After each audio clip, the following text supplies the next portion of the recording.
Joining us now for World Brief and the review of some of the headlines of today's newspapers from around the world is Vimbai Mutihiri Ekweyon. Good morning, Vimbai. Good morning, Dr. Abati. Good morning, Ayo. Good morning. Happy Easter Monday. I hope you all had a wonderful weekend, even though it wasn't long like everybody else. But Essential services. But I hope you, went. I know Dr. Abati was in church. I think you were in church. I hope you went on Easter egg hunts and did all the things that we do during this period. Yeah. All right. Well, let's get straight into it. Of course, we are still in the spirit of Easter, and that's where we begin our World Brief today. As following his first Easter homily as pontiff, where he presided over the Easter Sunday Mass in St. Peter's Square over a congregation of 50,000 faithful, Pope Leo XIV delivered an Urbi et Orbi that provoked world leaders with a message of peace.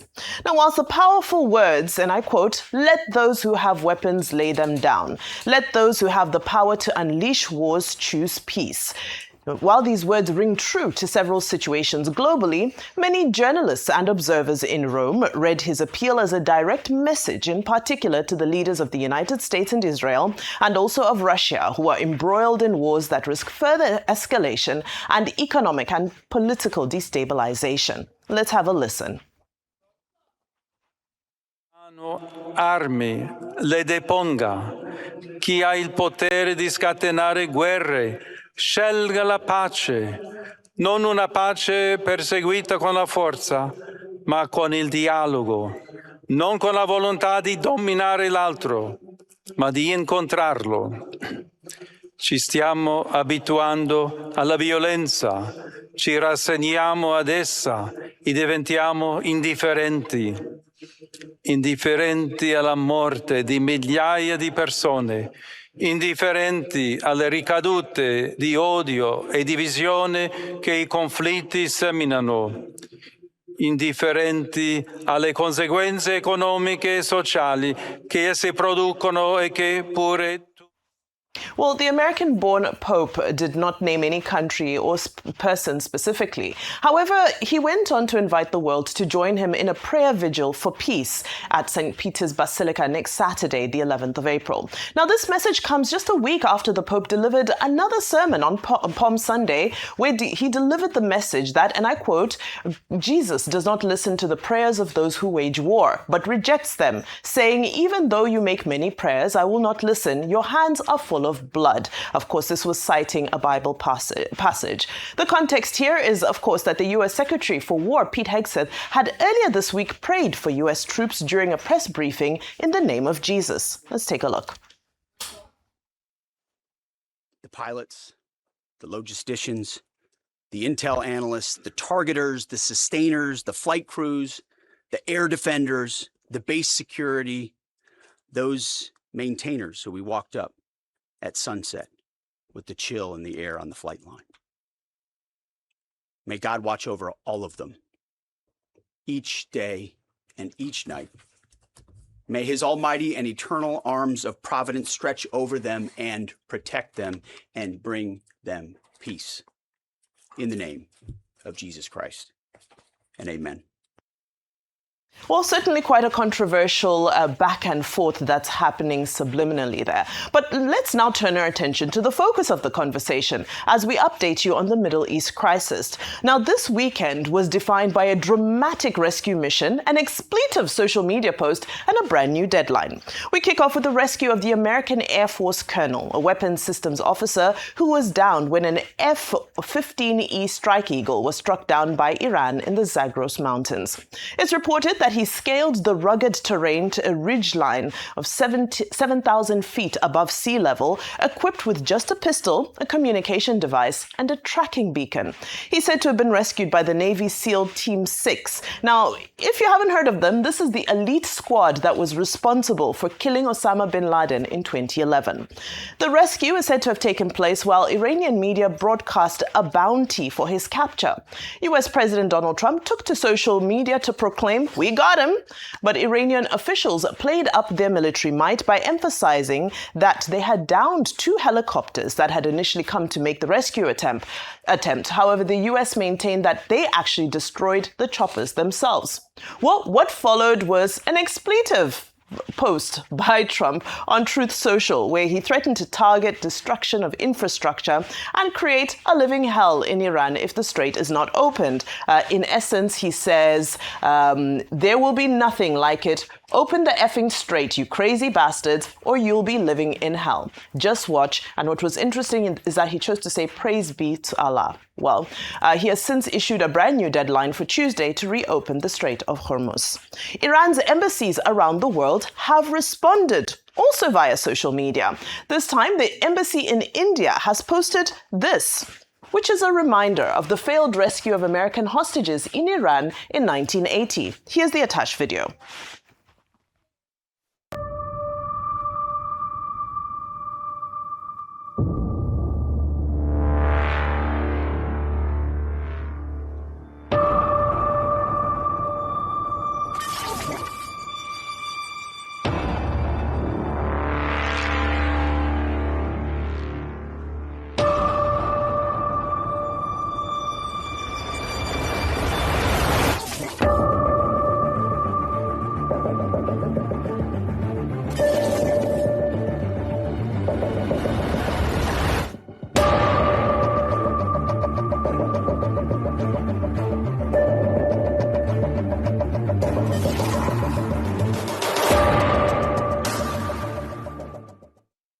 Well, of course, we all know about this failed rescue attempt of the American hostages, the U.S. Embassy affair in Iran. And this is what Iranian media and propaganda are now circulating.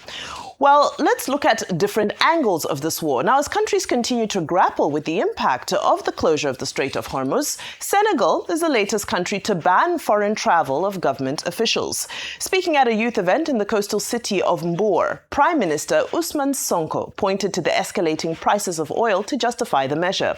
Sonko said he had cancelled his own planned trips to Niger, Spain and France in an effort to cut costs. I listened to your analysis earlier because we are all waiting with bated breath to find out how the Nigerian government intends to move to cushion and to try and create some type of succor as the entire world grapples with the impact of the war. We round up in Burkina Faso, where the military head of state has declared that democracy is not for us, or rather not for them. Ibrahim Traoré took power in a coup in September 2022, toppling another junta that had taken power just 9 months earlier. He's since banned political parties outright, and he said this as thousands came out to mark the first anniversary of Traoré's movement, Progressive Popular Revolution. Here's what he had to say in a media chat during the occasion as he explained the decision to ban political parties. En termes de développement, vous savez que la politique, c'est comme une entreprise en africain. C'est-à-dire, vous êtes, moi je suis président d'un parti, je vous recrute, vous êtes de beaux parleurs, de beaux trompeurs. On flatte les gens, ils nous suivent, on a des opérateurs économiques à gauche et à droite qui nous aident à financer, et vous partez corrompre les gens. Une fois que vous êtes bien corrompu, si on gagne les élections, qu'est-ce qu'on peut faire? Voler pour un retour sur investissement. Et ces opérateurs qui vous ont financé, vous n'avez pas le choix. Vous êtes obligé de les donner tous les marchés de l'État. Vous ne pouvez pas les faire payer la douane comme il faut. Vous ne pouvez pas faire payer les taxes comme il faut parce qu'ils ont besoin d'un retour sur investissement. C'est ça la réalité. Même nous, quand on est arrivé, il y a des opérateurs qui nous ont approchés aussi pour financer ou quelque chose. Always one who's not afraid to shy away from controversy. I know that generated a lot of conversation, but we're going to get our comments from the panel. But before we do that, let's get into our newspaper headlines for today. As always, we begin with This Day, our newspaper of repute that leads with President Bola Tinubu approving a 3.3 trillion naira payment plan to settle long-standing debts in the power sector. And of course, this is aimed at addressing liquidity challenges, boosting electricity generation and improving overall power supply across the country. This was already analyzed in great depth earlier. Of course, this image that got a lot of people talking, which is from the outing in Ogun State. A lot of people were asking about the former president Olusegun Obasanjo wearing the Tinubu Ashwebi. They were wondering whether it's a statement or whether it was just part of the unity of those festivities. Let's go to the Guardian newspaper. The Guardian reports that renewed attacks in Benue State and Kaduna State during Easter have left several people dead, despite security assurances by the president, highlighting ongoing insecurity and raising concerns over the effectiveness of government interventions. Bloody Easter in Benue, Kaduna, despite Tinubu's pledges, and it's a black page with all those who have the power within the Constitution to do something about the security crisis. Very powerful front page. Vanguard reports that Delta State and Cross River states have begun evacuating their students from the University of Jos following rising insecurity in Plateau State as authorities move to protect lives amid recent violent attacks. I mean, this is just absolutely tragic. It's on the front, at the top corner, where you have people within their own country being evacuated out to return home to their own states. Punch. Now, Punch is focusing on all things elections. Punch reports that INEC's proposed PVC revalidation exercise is sparking political tension ahead of 2027, with opposition parties, the ADC, PDP, and Obedience, warning that the move could disenfranchise many voters, particularly in rural areas. Now, there was a bit of controversy over the weekend because Dr. Abati, following your interview with the chairman of INEC, he had assured us that this validation was not going to happen immediately, but that it was going to happen in a 4-phased approach. But immediately after that, INEC went and posted this, telling people that revalidation has started. And they even went as far as saying, risk of losing your voting eligibility. Don't wait till election day to discover your name is missing. I mean, come on, that was quite, and this had the outlines as well. But of course, since then, this post has been deleted by INEC, and we've seen a circular that has gone out to the recs to say they need to hold their fire on this process. So let's wait and see whether the assurances that the chairman gave to Dr. Abati in that Arise exclusive interview for a 4-phase approach will manifest. Very quickly, our international newspapers. Time magazine, woo, this is a good one. Where's the exit? Trump looks for a way out of the Iran war. That's him with the map looking at the Strait of Hormuz, trying to figure out how he gets out of this mess. And last but not least, we end on an Easter note in our final newspaper of the day, Daily Express, which, of course, we know the royal tradition on Easter says royals have an extra special day as we see the royal family out and about for their Easter celebrations yesterday. Just wanted to end on a slightly brighter note. Rufi Fire, I hand over to you. A lot of issues to unpack there. Thank you, Vimbai. So, very good question asked by the Economist there. What's going to be the exit plan? Because I felt the first exit plan for Trump was the killing of Khomeini. Mm-hmm. That was the time to get out of the war because Iran was going to fight a war of attrition. And it was going to be long-lasting, and that's what we're seeing today. But today, the damage is way too much. We've not even counted the cost of the war. Yeah. The Americans have stopped counting. All they're trying to do now is to push a bill to Parliament to be able to get more money to fight the war. Just for good context, the F-15 Eagle that they lost over the weekend is about over $100 million. That's the new one to produce. And they lost a couple of them because they needed to shoot down those planes so that you don't get access to the avionics after they did the rescue operation. When you have things like that, you're wondering what is going on here. Trump seems to be frustrated. Hence, when I saw that tweet, for the very first, or that Truth Social, for the first time, I pitied him. This is an 80-year-old man that is frustrated that he's using the F word, the leader of the free world. And he was so confused and, like they say in local parlance, everything blur. It was so blurry for him that he didn't know where he said, you crazy, what did he say? Crazy bastards. Bastards will be living in hell. And at the same straight. time, just watch, praise be to Allah. I'm like, Jesus Christ. I pray God will heal his soul. But at the same time, this man is causing a lot of chaos around the world. So they need to force his hand to get out of the war either way. Because even if he gets out of the war today, we are doomed either way. The gas facility in Qatar will take about 5 years to come on stream. Many other facilities destroyed. One of the bridge they damaged around, in Iran over the weekend cost about $400 million to build. So there's so much to be done. And we seem to be in a terrible time. We'll wait for Tuesday. Anyway, he's been bombing facilities. They've bombed nuclear facilities recently. So this is idea that, wait for Tuesday before we have the heavy bombers. It's not going to do anything. It's not going to be different from what they've done before. They've been using the B-2 bomber spirits to detonate bomb from Isfahan and some other facilities like that. So nothing is going to change.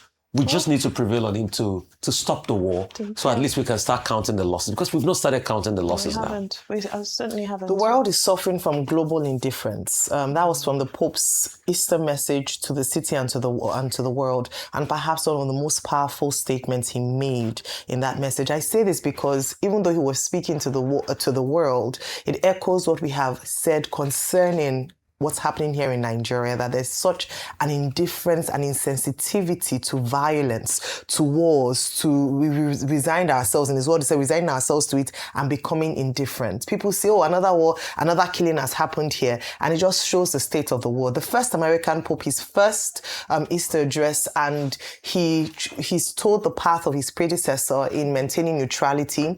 Unlike the previous popes, he didn't mention any particular war, but a number of people, and that's why I liked the ambiguity of it, because you could actually fix or put in what is happening in a lot of places, not just regionally, but even within our own country, within our own context. And so that's a powerful Easter message, to begin to even reevaluate how we think about violence, whether we see it as any big deal, because whether you're talking about Russia, Ukraine, talking about the Middle East, talking about what's going on in Israel, Hamas's war, a lot of things going on around, and people are just going about their day, except of course when it hits their pockets. But the number of lives being killed, the number of humanitarian infractions that are currently going, the number of war crimes being perpetrated, and even in smaller places, whether it be in DR Congo, in Nigeria, in smaller ports where people are dying unnecessarily, Sudan, so many places. And so I thought it was a very relevant message, not just for the world, but even for individual countries, and everyone just takes their message in terms of how we see violence and whether we need to reevaluate those things. But very quickly on Senegal, Ousmane Sonko, and the fact that I love the fact when we're talking about our response to the war and how we are tightening our belts, it was first an introspection. So starting from the leadership, and that's one thing we keep talking about.